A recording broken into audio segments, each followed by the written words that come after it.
Hello girls, आज हम आपका हिंदी 1 में मनुष्यता कविता पढ़ेंगे।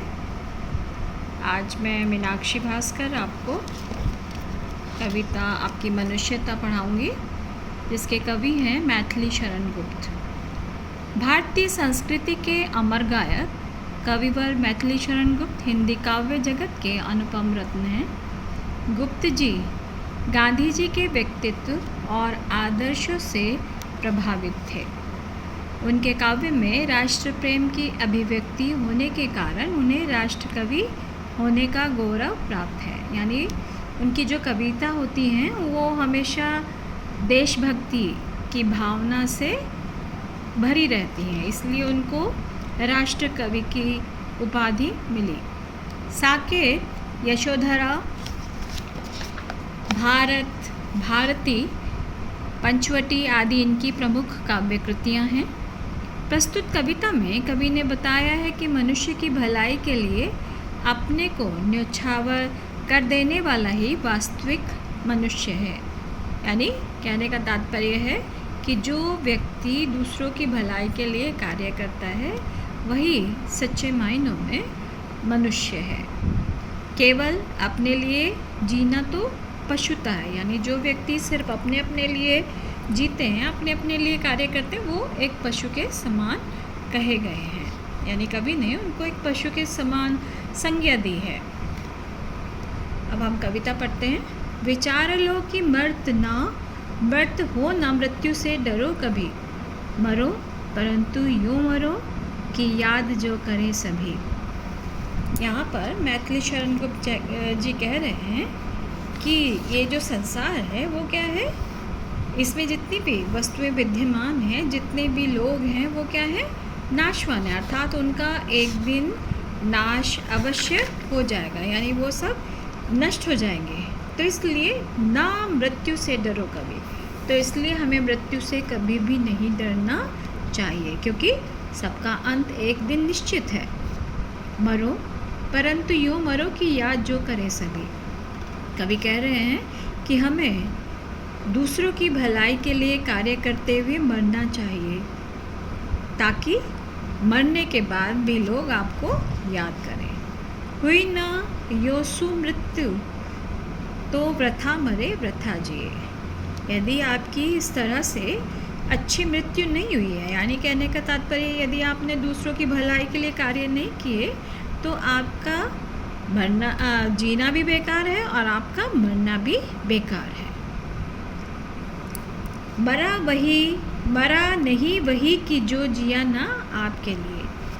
और व्यक्ति जो मर गया है, यानी वो आपके लिए नहीं जिया है, जिसने आपके लिए कुछ भी कार्य नहीं किया है, तो वो उसका समाज में कोई भी सम्मान नहीं करता। यही पशु प्रवृत्ति है कि आप ही जाए। और इसी के समान जैसे व्यक्ति जिसने किसी के लिए कुछ भी नहीं किया, वैसे ही पशु भी होते हैं। यह पशु का स्वभाव होता है। प्रवृत्ति कहते हैं स्वभाव, कि वो सिर्फ अपने अपने लिए ही चरता रहता है, अपने अपने लिए ही अपने कार्य करता है। दूसरों की भलाई के लिए पशु कोई भी कार्य नहीं करता। कवि कह रहे हैं वही मनुष्य है जो मनुष्य के लिए मरे। यानी वास्तविक अर्थों में वही मनुष्य है जो दूसरों की भलाई के लिए अपने आप को न्योछावर कर दे। उम्मीद है आपको समझ आ गया होगा। बिल्कुल आपको सरल भाषा में समझा रहे हैं, इससे आपको समझ में आ जाए।